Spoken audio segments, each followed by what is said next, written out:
राजस्थान में बारिश, बाढ़ पर सियासी घमासान के बीच एक ऐसी खबर आई है जो सवाल खड़े कर रही है कि क्या देर आए दुरुस्त आए। नमस्कार, आप देख रहे हैं प्राइम डिबेट, आपके साथ मैं हूं स्वप्न। खबर बताने से पहले यह जान लीजिए कि इस मुद्दे पर कांग्रेस आक्रामक रही है। विधानसभा में कांग्रेस ने सरकार पर देरी से कदम उठाने और दिखावे के दौरों का आरोप लगाया। ट्रैक्टर मार्च की झलकी दिखाई, मीडिया के कैमरे पर जमकर बरसे, कोई कमेटी बनाकर कहीं भी नहीं भेजी। खैर, अब खबर सुनिए। सीएम ने प्रभारी मंत्रियों को आदेश दिए हैं कि 5 से 7 सितंबर तक 2 दिन प्रभार वाले जिले का दौरा करें और 1 दिन अपने गृह जिले का हालात देखें और रिपोर्ट बनाएं। ऐसे में सवाल फिर वही है कि क्या यह देर आए दुरुस्त आए की कैटेगरी में नहीं है। आज इसी पर चर्चा करेंगे। मेरे साथ जो गेस्ट जुड़ रहे हैं आपको इंट्रोड्यूस करवा देता हूं। बीजेपी की ओर से अटल खंडेलवाल मेरे साथ हैं और कांग्रेस की ओर से नितिन सारस्वत मेरे साथ जुड़ रहे हैं और कुछ ही देर में एक राजनीतिक विश्लेषक भी मेरे साथ जुड़ेंगे। डॉक्टर अविनाश शर्मा मेरे साथ जुड़ चुके हैं। आप तीनों का स्वागत है और मेरे तमाम दर्शकों का स्वागत है प्राइम डिबेट में। मैं शुरुआत अटल भाई आपसे कर रहा हूं। अटल भाई, मुझे सबसे पहले आप एक बात बताइए, क्या प्रदेश में प्री मॉनसून तैयारियों की पोल नहीं खुली? क्या प्रदेश में मॉनसून में तमाम इंतजामों की पोल नहीं खुली? और अब ये जो बारिश आई है ये तो मतलब जाते जाते आ गई है, क्या उसने भी इस बात की पोल नहीं खोली कि बीच में भी हमने कुछ नहीं किया? देखिए स्वप्निल भाई, पहले तो आपको मैं बहुत स्पष्ट करूं कि आप ये कह रहे हैं कि भी बारिश आई तो आपने उसकी तैयारी नहीं की। सही है। ऐसा नहीं होता है स्वप्निल भाई। पहले से प्री मानसून में जो हो सकता था, जो होता है, वो सब किया। कुछ नहीं किया गया था अटल भाई, लेकिन कम ऑन अटल भाई, कम ऑन। इतनी बार बारिश आई और कितनी बार आप ही की पार्टी के प्रवक्ताओं ने मुझसे ये कहा कि हम ऑफिस नहीं पहुंच पाएंगे क्योंकि या तो पानी भरा हुआ है या जाम लग रहा है। Come on please. देखिए सुनो स्वप्निल भाई, अगर बारिश तेज होगी तो निश्चित रूप से एक एमएम के बाद में यदि उससे ऊपर की बारिश आएगी तो वो कुछ समय के लिए सड़क पे आएगा ही आएगा पानी। मतलब ये संभव नहीं है कि भी अगर 5 एमएम की बारिश हो गई और 1 मिनट में आपको 1 ही मिनट में वो खाली हो जाए, उसमें आधा 1 घंटा लगेगा। यही हुआ है ना। इससे और अभी तो इस वर्ष तो अतिवृष्टि है। और रही बात देखिए राहत देने की, तो पहले से संभाग जो अच्छा एक बात बताइए, अगर पहले से तैयारियां थी तो झालावाड़ में स्कूल गिर जाता है और 193 लोग इस पूरे पीरियड में अपनी जान गंवा बैठते हैं। अगर ये तैयारियां थी अटल भाई, तो फिर तैयारियां किसे कहते हैं? एक और बात बताइए स्वप्निल जी, वो पहले तो एक ऐसा देश या स्टेट बताओ, पहले तो पूरे भारत में एक ऐसा स्टेट बताओ जहां बाढ़ आए और वो मकान नहीं गिरा हो, सड़क नहीं गिरा हो या कोई जन हानि ना हुई हो, पशु हानि ना हो। एक स्टेट बता दीजिए। अच्छा, क्योंकि सब जगह हो रहा है इसलिए हमारे यहाँ चल जाएगा। देखिए अटल भाई, सब जगह हो रहा है इसलिए हमारे यहाँ चल जाएगा। ऐसा नहीं है। आप सुनिए, हमने पहले से ही निर्धारित किया भी मृत्यु पे 4 लाख रुपए, मकान क्षति पे 120। पर अटल भाई मैं ये कह रहा हूँ कि क्या 193 का आंकड़ा 100 के नीचे नहीं हो सकता था? 50 के नीचे नहीं हो सकता था? मैं कह रहा हूं हो सकता था अगर प्री मॉनसून तैयारियां हुई होती, अगर मॉनसून के पीरियड में भी कोई जागा होता। में क्या देखिए, क्या आप क्या मतलब किस तरीके की तैयारियों की बात कर रहे हैं? नालियां चौक हो रही हैं, क्यों हो रही हैं? पानी भर रहा है, क्यों भर रहा है? अगर ना बहुत एक और बात बताऊं आपको, इस बार का मानसून है या ये अतिवृष्टि है, ये अब तो ऐसे मानिए कि करीब 31-32 डिस्ट्रिक्ट्स में 60% से भी ज्यादा आ चुकी है बारिश। ऑलरेडी इतना गिर चुका है पानी जो एवरेज में 100। अटल भाई देखिए, सीधा सवाल है, सीधा जवाब दीजिए। क्या मौत का आंकड़ा जो कि आधिकारिक आंकड़ा 193 है, आधिकारिक मैं ये क्लियर कर दूं, क्या ये कम नहीं हो सकता था? आप अपने दिल पर हाथ रखकर बोलिए ना कि ये आंकड़ा कम नहीं हो सकता था।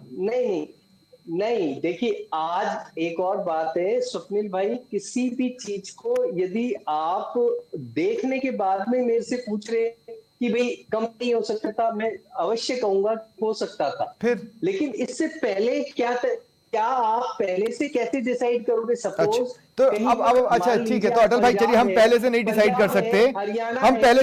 कर सकते, लेकिन इतना पानी बहने के बाद प्रभारी मंत्री जाकर देखेंगे क्या, ये मुझे बताइए। प्रभारी मंत्री जाकर देखेंगे क्या?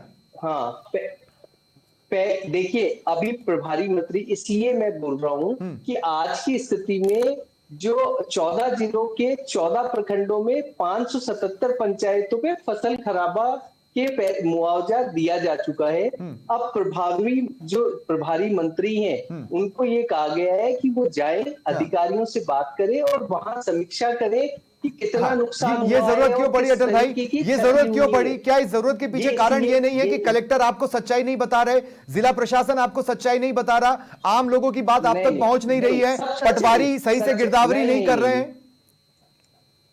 देखिए, आपने पेटीएम चलाया है ना, उसमें कई बार आता है कि 2 फैक्टर सिक्योरिटी, ये लेना सेम इसी तरीके से आप भी अगर इमोशनली लोगों के साथ जुड़ेंगे, दो है ना, आप उस मुआवजे को, अटल भाई, अब पर्सनल लेवल पे पहचाने। ये तो मानसून जाने वाला है, मानसून के बीच में प्रभारी मंत्रियों का दौरा क्यों नहीं हो सकता था? सुनिए, पहले भी गए हैं। अरे सर, कांग्रेस ने इतना हंगामा मचाया तब आप जा रहे हो। सुनिए, नहीं, जुलाई में भी गए हैं, मानसून आने से पहले भी यही निर्देश था, ये जाकर के देख के आए, सड़क है ना, नालों की साफ सफाई हो रही है ना, निगम से बात की ना, ये सब बातें की है हमने। और अभी क्योंकि अतिवृष्टि हो गई तो उसका भी जायजा लेना उचित है ना, और उसी के लिए प्रभारी और मंत्री, जिससे कि तो आप पहले फैक्टर को डिस्ट्रस्ट कर रहे हैं। वास्तव में जो क्षति है, आपने 2 फैक्टर सिक्योरिटी की बात की, आप पहले फैक्टर को डिस्ट्रस्ट कर रहे हैं। ऐसा होता तो 577 पंचायतों में खराबा और इन सब के पैसे कैसे दे दिए जाते? पहले तो 30% ही बारिश ज्यादा थी, हमने दिए, और अब हम कह रहे हैं अभी घोषणा हुई है। ठीक है 5,000। ठीक है अटल भाई, अब मैं नितिन सारस्वत को इस डिबेट में शामिल कर रहा हूँ, नितिन भाई, मुझे एक बात बताइए, सीएम साहब से जब इस पर रिएक्शन लिया गया तो सीएम साहब ने साफ तौर पर कहा कि मैं तो कांग्रेस से भी रिक्वेस्ट करूंगा कि सियासत की जगह हमारे प्रभारी मंत्रियों के साथ जाए और उनके साथ घूमे, ताकि दूध का दूध और पानी का पानी हो। लेकिन कांग्रेस का कोई निकला हो और प्रभारी मंत्री के साथ कहीं पहुंचा हो, ऐसी कोई खबर नहीं आई है। तो या तो आप सिर्फ सियासत करना चाहते हैं, और या फिर आप इस समस्या का समाधान चाहते हैं। क्या चाहते हैं आप? देखिए स्वप्निल जी, आज राजस्थान में एक कहावत सबसे बिल्कुल चरितार्थ हो रही है कि अंधेर नगरी चौपट राजा, और उसका नुकसान जो है ना, उस अंधेर नगरी और चौपट राजा का, जो पर्ची से जो राजा और चौपट विपक्ष का नुकसान यहाँ की, सुनिए मैंने कहा मैं पूरा कर दूं। अरे आप पूरे सुनिए तो सही। अगर विपक्ष नहीं बोलता तो ये जो अभी ये जाते हुए मानसून में भी जो लास्ट में एक महीने से जो फसल खेत में पानी भरा है, 2 फसल बर्बाद हो चुकी है, 15 दिन से बिजली कटी हुई है। कल विधानसभा में जब हम लोग गरजे तभी जाके उस चौपट राजा को सुध आई है कि वहां पे प्रभारी मंत्रियों को भेज दे। तो आप ये कहना बंद कर दीजिए, हम ही लोग हैं जो जनता के साथ खड़े हुए हैं। लेकिन मैं पहले पूरा डिस्कशन का एक पूरा ओवरव्यू देना चाहता हूँ, पहले आप सुनिए। नहीं, नितिन भाई, एक छोटा सा डाउट है। विधानसभा में पहले दिन आप लोगों ने वोट चोर गद्दी छोड़ के नारे लगाए, किसानों के नहीं लगाए। दूसरे दिन भी आपने वही नारा लगाया। क्या कोई एक नया नारा किसानों को लेकर आपने लगाया? विधानसभा के बाहर नहीं, विधानसभा के अंदर नहीं लगाया। देखिए सुनिए, मेरी बात सुनिए। पहले दिन से जब विधानसभा शुरू हुई और जब हमारा एजेंडा सेट हुआ, आप सारे पत्रकार थे पूरा विधानसभा में, मेन फोकस जो था वो किसानों के साथ था। उससे पहले भी लगातार किसानों के साथ हम खड़े रहे, चाहे एमएसपी की समस्या आई हो, खाद की समस्या आई हो, बिजली की समस्या आई हो, उसके ऊपर ऋण की समस्या आई हो। ऐसे बताइए किसान किस चीज से यहाँ परेशान नहीं रहा पिछली ये सरकार जो 19 महीने से चल रही है। मैं ये कह रहा हूँ, आपने पूछा कि प्री मानसून की तैयारी, मानसून में तैयारी, और जाते हुए में आपने क्या तैयारी की? तो आप अपने लोगों को भेज रहे हैं क्या प्रभारी मंत्रियों के साथ? नितिन भाई, मेरे आप सुनिए, अरे आप पहले महत्वपूर्ण बातों को तो कम से कम जनता के सामने आने दीजिए। सबसे पहले ना तो कोई सर्वे हुआ है, ना कोई अभी तक गिरदावरी का निर्देश हुआ है। आप तमाम कलेक्टर और तहसीलदारों के बयान आज के अखबार के देख लीजिए, उनमें उनका कहना है कि हमें पता ही नहीं है कितना नुकसान हुआ है। अभी उसका 577 पंचायतें, सुनिए 577 पंचायत पोर्शन है अटल भाई, ये सिर्फ एक पोर्शन है। अटल भाई, ये सिर्फ एक पोर्शन है। आपको सुनने की सुनने की हिम्मत हाँ, होनी चाहिए। हाँ, जो आपदा राहत की जो पर डे रिपोर्ट आती थी उसको एक भी दिन सार्वजनिक नहीं किया गया, और 193 लोगों का जो आंकड़ा है वो कल बताया गया। और सोचिए उनको मुआवजा क्या दिया गया, मुआवजा हाँ, नितिन भाई, लेकिन अब मेरे सवाल पे आइए प्लीज। नितिन भाई, अब मेरे सवाल पर आइए, सुनिए मेरी बात सुनिए। अब आप मेरे सवाल पर आइए। अगर आपका काम सिर्फ सियासत करना नहीं है तो क्या आपने अपने लोगों को अपॉइंट किया प्रभारी मंत्रियों के साथ? देखिए, हमारी प्रभारी मंत्री नहीं, हम लोग तो ग्राउंड में खड़े हुए हैं। कहां खड़े हैं भाई? विधानसभा में लेके आ रहे हैं। हम अपने किसानों के साथ लगातार ये लोगों को जाने में मजबूर कर रहे हैं। मैं ये कह रहा हूं, आज किसानों के लिए मेरे भाई एक बात बताइए नितिन भाई, बहुत सिंपल सा सवाल है। नितिन भाई, एक छोटा सा सवाल है और सप्लीमेंट्री सवाल है, और ये बहुत जरूरी सवाल है। मैं अपने दर्शकों को भी ये बात बताना चाहता हूं कि इतना जरूरी मुद्दा है और टीकाराम जूली अकेले खम ठोक रहे हैं। गोविंद सिंह डोटासरा तो मानसून सत्र में जाना भी नहीं चाह रहे, गए ही नहीं, अभी तक जा ही नहीं रहे वो पिछले सत्र से। आपका प्राइम फोकस ये है कि हम कैसे स्पीकर को बेइज्जत करें, हम कैसे स्पीकर के खिलाफ अविश्वास लाएं। अगर किसानों की बात है तो गोविंद सिंह डोटासरा खम क्यों नहीं ठोक रहे विधानसभा में? देखिए स्वप्निल जी, आपके साथ दिक्कत क्या है कि गोविंद डोटासरा जी डेली मुद्दों को उठा रहे, चाहे इस समय शिक्षा के जो हाल हो, स्वास्थ्य के जो हाल हो, चाहे किसानों के जो हाल हो, चाहे बिजली और पानी का जो संकट हो, चाहे लॉ एंड ऑर्डर का जो संकट हो, खनन के अंदर तो देश में। अरे तो प्रेस वार्ता से सॉल्यूशन निकलेगा या विधानसभा से सॉल्यूशन निकलेगा? सुनिए तो सही, आप सुनिए तो सही, आप सुनने की नहीं है। मैं कह रहा हूँ कोई आपदा राहत की रिपोर्ट थी, वो ये इन्होंने कहीं नहीं दिया। कोई विशेष राहत पैकेज, 1 महीने से पानी भरा हुआ है, कोई विशेष राहत पैकेज नहीं है, कहीं पे मुआवजा, कहीं दूर दूर तक कोई मुआवजा नहीं है, कोई सर्वे। सर मैं ये कह रहा हूं सोल्यूशन प्रेस वार्ता से निकलेगा या विधानसभा से निकलेगा? अरे आप मेरी सुनिए, 193 लोगों की जान की कीमत पर इंसान इन्होंने क्या है, 50,000 रुपए क्या मुआवजा दिया है? 50,000 रुपए। ठीक है, कौन एक्सपोज कर रहा है? ठीक है, हम एक्सपोज कर रहे हैं। ठीक है, ये जो ठीक है दिल भाई, ठीक है नितिन भाई, मैं अब आपको रोक रहा हूं, मैं आपको रोक रहा हूं। डॉक्टर अविनाश शर्मा, मैं आपके पास इस सवाल के साथ आ रहा हूं। वैसे पत्रकार को अपना पॉइंट ऑफ व्यू नहीं देना चाहिए, लेकिन मुझे यह कदम देर आए दुरुस्त आए की श्रेणी का, दुरुस्त नहीं आए की श्रेणी का लग रहा है।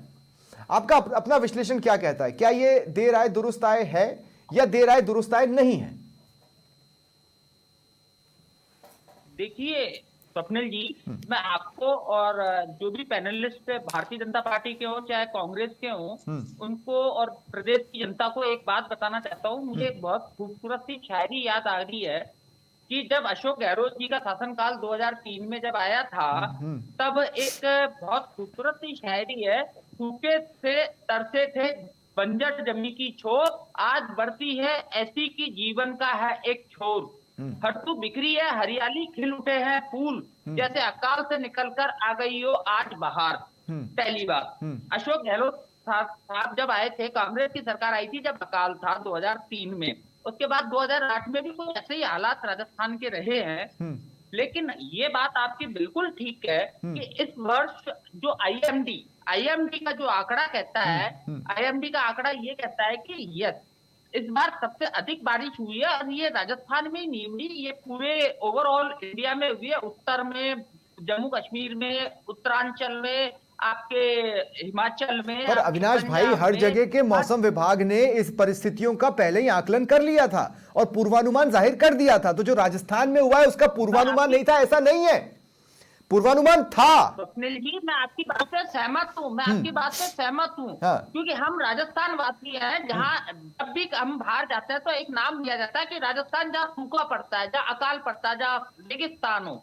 आप समझिए बात को। यस, ये बात आपकी बिल्कुल करेक्ट है कि भारतीय जनता पार्टी की सरकार को लगभग 2 साल होने को है, और जिस प्रकार की व्यवस्थाएं आज हम देख पा रहे हैं, तो परिस्थितियों से निपटने के लिए जो पिछले 5 साल की कांग्रेस की सरकार रही, जर्जर भवन एकदम से नहीं बना था, झालावाड़ का जर्जर भवन एकदम से नहीं हुआ था, वो जर्जर भवन काफी लंबे समय से हो रहा था, उसका जब अंतिम काल आया तो वो गिर गया। अब वो बदकिस्मती ये रही कि वो भारतीय जनता पार्टी की सरकार में नहीं, बदकिस्मती उसकी ये रही कि भारतीय जनता पार्टी उस जर्जर भवन पर 1.5 साल बिता चुकी थी। ये बात एक अलग है। अब मैं मुद्दे की बात करता हूँ। ऐसे लोग राजनीतिक विश्लेषक, अरे नितिन भाई, मेरे को टोकना आता है, मैं टोक लूंगा प्लीज। ऐसे लोग राजनीतिक नितिन भाई प्लीज, नितिन भाई रुक जाइए प्लीज, नितिन भाई रुक जाइए, मुझे टोकना आता है, मैं टोक लूंगा। पार्टी के बनकर, अरे भाई नितिन भाई प्लीज, नितिन भाई रुक जाइए, नितिन भाई रुक जाइए ना, नितिन भाई रुक जाइए, मुझे टोकना आता है, मैं टोक लूंगा।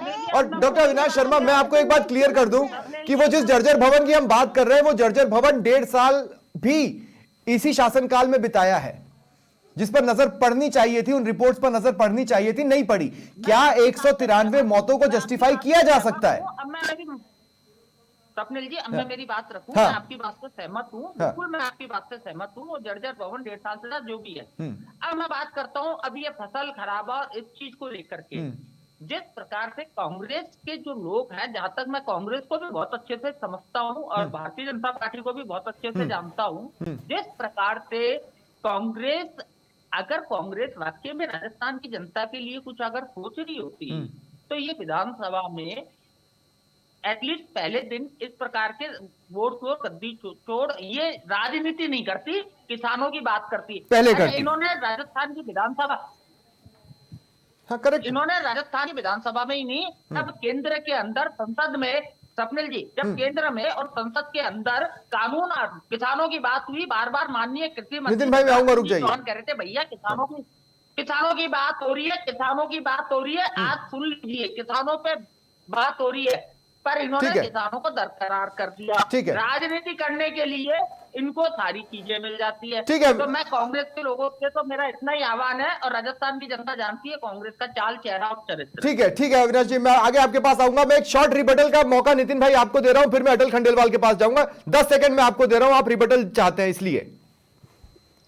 देखिए, ये हमारे यहाँ पे इस राजस्थान में इतने किसान आंदोलन हुए और किसानों ने किस तरीके से इस देश के स्वतंत्र आंदोलन से देखे हर मुद्दे पे इस प्रदेश को जागरूक किया। मैं बहुत ही ताज्जुब में हूँ कि ये कह रहे थे कि अगर अटल जी ने कहा कि ऐसा कोई प्रदेश बताइए, तो मैं पूछना चाहता हूँ ऐसा कोई प्रदेश बताइए जहाँ पे आपदा राहत के आंकड़े छुपाए जाते हो, जहाँ पे 193 लोगों की बात पे कोई श्रद्धांजलि नहीं दी जाती हो, जहाँ पे एक लोग की मृत्यु का 50,000 मुआवजा निर्धारित किया जाता हो, या गिरदावरी और सर्वे के निर्देश। ठीक है नितिन भाई, जरूरी सवाल है और मैं अटल जी से यही सवाल लेने वाला था। लेकिन नितिन भाई, मैं यही सवाल लेने वाला हूँ अटल जी से, प्लीज। राजनीतिक विश्लेषक के नाम पे, अरे नितिन भाई छोड़िए ना, क्या जिस तरीके से जो गरिमा को तार तार किया जा रहा है, मैं कह रहा हूं कि आप इस राजस्थान के इतिहास को, नहीं 2 मिनट, ये debate Nitin versus doctor Avinash Sharma नहीं है, ये डिबेट प्रभारी मंत्रियों के दौरों को लेकर है। प्लीज नितिन, आपको रुकना पड़ेगा, नितिन भाई आपको रुकना पड़ेगा। अविनाश जी आगे मैं आपके पास आऊंगा। अटल खंडेलवाल जी, बहुत जरूरी सवाल है। अटल भाई, सवाल ये है, और मुझे सोच के बताइएगा कि अमूमन लोकल एडमिनिस्ट्रेशन रोज बताता है मीडिया को बुलाकर, अरे रुकिए ना नितिन जी प्लीज, फिर आप ही का उठाए सवाल का जवाब भी नहीं मिलेगा, मौका नहीं मिलेगा। अविनाश भाई मैं आगे आपके पास आऊंगा। अटल जी, बहुत जरूरी सवाल है ये। लोकल एडमिनिस्ट्रेशन अपडेट करता है रेगुलरली कि किस तरह का नुकसान हुआ है, कितने लोगों की मौत हुई है। हमें ये आंकड़े विधानसभा की कार्यवाही में पता चले। लोकल एडमिनिस्ट्रेशन अपने स्तर पर शेयर नहीं कर रहा था, या जयपुर से ऑर्डर्स थे इसलिए शेयर नहीं हो रहे थे? क्या कारण है? और अब प्रभारी मंत्री भी जाकर सच ही बताएंगे, इसकी भी क्या गारंटी है? स्वप्निल जी, पहले तो मैं भी 2 पंक्ति कह देता हूँ। कुछ इल्जाम है बेजान जो रास्ते में पड़े हैं। हाँ। तो ऐसे ही ये जो कह रहे हैं ना कि 50,000 रुपए मृत्यु पे, 4 लाख रुपए देते राजस्थान सरकार मृत्यु पे तुरंत से, है ना? ये आप नितिन जी लिख लेना, और इससे कोई अगर थोड़ा सा भी फेल हो तो मेरे को बताइए। सुनिए, अरे सुन लीजिए, ठीक है, आपने ये विधानसभा की कार्रवाई, ठीक है नितिन भाई, हम सबने विधानसभा की कार्रवाई सुनी है।